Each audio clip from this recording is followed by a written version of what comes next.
Mais elle est où la servante? Fatim? Oui patron, vous m'avez appelé? Si. Est-ce que tu pourrais aller chercher le lait du bébé à la pharmacie Fakit? J'ai oublié de le prendre en rentrant à la maison. Il est 22 heures, mais je sais que la pharmacie Fakit est ouverte à 7 heures. D'accord patron. Je cours vite chercher ça. Ok. Est-ce que je pourrais avoir un taxi la nuit là?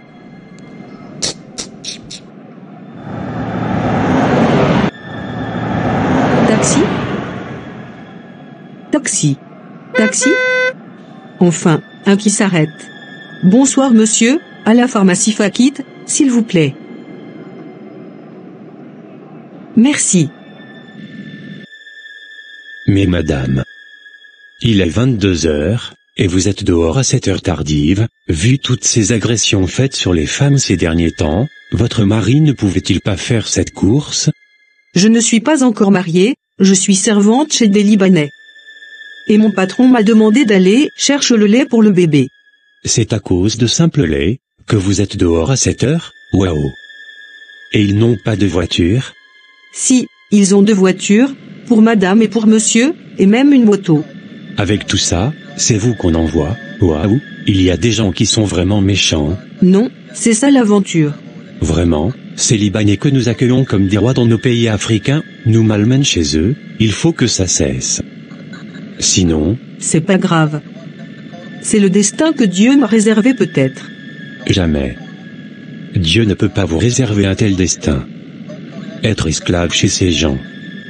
Ne dites pas ça. Il faut que vous changez de mentalité, c'est la seule façon de quitter dans ce trou, sinon vous allez rester dans ça toute votre vie.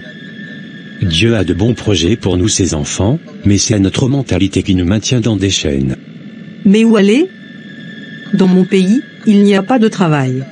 S'il n'y a pas de travail, vous pourriez épargner un peu d'argent ici pendant un temps, et rentrer au pays, ouvrir votre propre structure, comme une crèche par exemple. Ça marche beaucoup dans nos pays. Une crèche, pas mal comme idée. Merci, je vais y penser car vous êtes la 2e personne à m'en parler. Merci beaucoup monsieur. Je vous en prie. Allez, nous sommes arrivés à la pharmacie.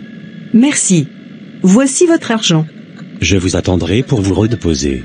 Ah bon? Merci beaucoup, vous êtes un ange. Je vous en prie. C'est Dieu qui a permis cette rencontre divine, pour vous ouvrir les yeux. Je vais vous donner mon numéro, et vous pourrez m'appeler à tout moment si vous avez des questions, ou si vous avez besoin de quelque chose. C'est vraiment gentil de votre part. Merci encore.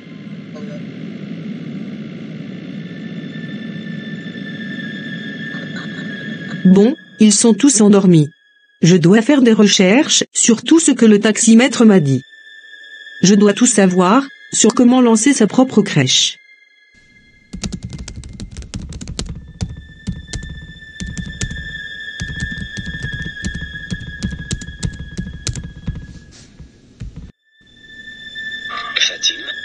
Aïe, le patron m'appelle, il ne dort pas? Mais que faites-vous sur l'ordinateur des enfants? Désolé patron, c'est parce que personne l'utilisait, et j'ai voulu faire des recherches personnelles. Juste pour 10 minutes. Non, vous savez très bien que vous êtes interdite d'utiliser l'ordinateur des enfants, alors faites-moi le plaisir de tout nettoyer, et promettez-moi de ne plus vous asseoir ici. Votre place est à la cuisine. Vraiment désolé patron. Je vais tout nettoyer, et promets de ne plus jamais l'utiliser.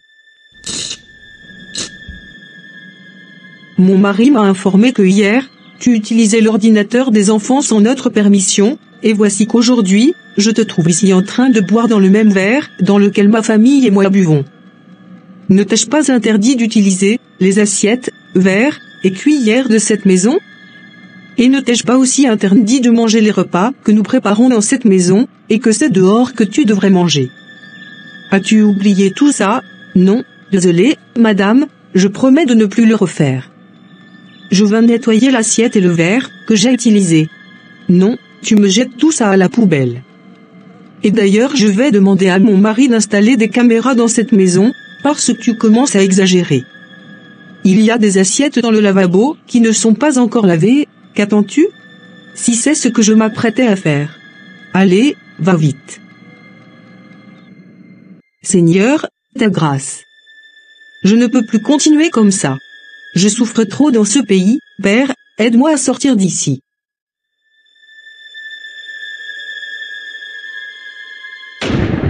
Voici encore qu'il pleut, mais je suis obligé d'aller au marché, sans parapluie, puisqu'ils m'empêchent d'utiliser leur parapluie. Et je ne retrouve pas le mien bizarrement. Je n'en peux plus, je dois sortir de cette situation. Les choses doivent changer. Seigneur, pardon, apporte-moi une solution.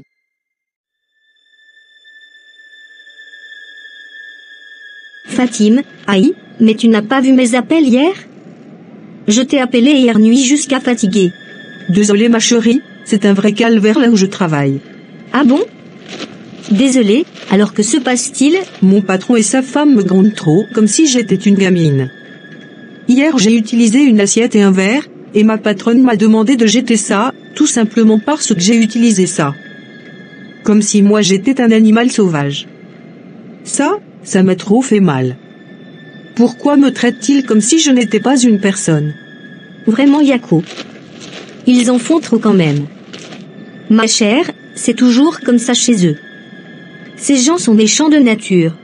L'autre jour encore j'utilisais l'ordinateur des enfants, quand tout le monde dormait, pour faire des recherches sur comment lancer une crèche au pays, et il m'a dit carrément de ne pas utiliser leur ordi. Pourtant tout le monde dormait. Même la machine à laver, ils m'ont interdit de l'utiliser. Pourtant ils ne me payent pas grand-chose. Ça me fait de la peine tout ça. Que Dieu fasse un miracle. Restons positives. Alors comme ça tu veux mettre en place ta propre crèche. Quelle excellente idée. Merci ma chérie, j'ai rencontré un taximètre qui m'a donné cette idée. Il faut que les choses changent dans nos vies. En tout cas félicitations. Et parlant de choses qui doivent changer, est-ce que tu sais qu'il y a, en ce moment, un réveil chrétien qui se vit, partout dans le monde? Ah bon? Et qu'est-ce que c'est? Le réveil est basé sur verset biblique qui dit que si deux s'associent et demandent une chose à Dieu, elle leur sera accordée. Donc partout dans le monde, de nombreux chrétiens se mettent ensemble pour prier, et tout ce qu'ils demandent à Dieu, il leur accorde. Oui, la prière d'accord est très puissante.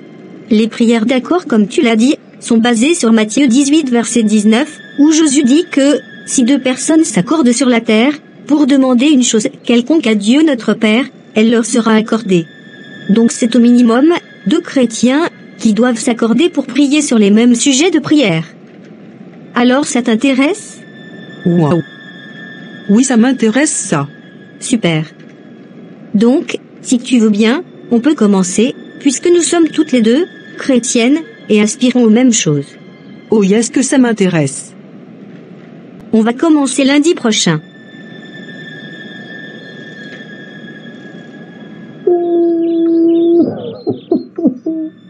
Patronne, qu'est-ce qui ne va pas? Je ne sais pas où mettre la tête. Il y a eu un tremblement de terre dans la ville où se trouvent mes parents, je n'arrive pas à les joindre. Et cet après-midi le magasin de mon mari a pris feu cet après-midi, et il a eu une attaque cardiaque. Ils l'ont emmené à l'hôpital, il est dans le coma en ce moment. Je suis venu à la maison faire mes affaires pour aller rester avec lui. Je ne sais pas ce que je vais devenir s'il me quitte. Et, patronne, désolé d'apprendre ça. Mais ne perdez pas espoir. Nous devons croire qu'il va s'en sortir. Si vous voulez, j'aimerais prier pour vous. J'ai si peur, je n'ai personne. Aidez-moi. Seigneur, mon Dieu. Toi qui es le Dieu souverain, le créateur de toutes choses. Je te rends grâce et je t'implore en faveur de ma patronne et son mari, qui traversent des moments très difficiles en ce moment. Seigneur Jésus, comme tu le sais déjà, ils ne sont pas chrétiens, mais ils ont besoin d'un miracle dans leur vie en ce moment, pour la gloire de ton nom. Donne à mon patron la force de se rétablir et d'être à nouveau auprès de sa famille. Soutiens ma patronne dans cette épreuve et donne-lui la paix et le courage de traverser cette tempête. Nous plaçons notre confiance en toi, Seigneur Jésus. Nous bénissons ton saint nom pour le miracle que tu vas faire. Au nom de Jésus-Christ notre Sauveur. Amen. Merci beaucoup, et pardonnez-moi pour tout. Non, c'est pas grave. C'est derrière nous tout ça.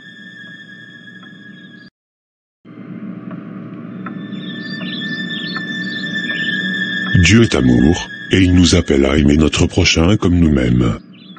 Cela inclut toutes les personnes dans nos vies, y compris celles qui travaillent pour nous. Le véritable amour se manifeste par des actes de bonté, de patience et de compassion.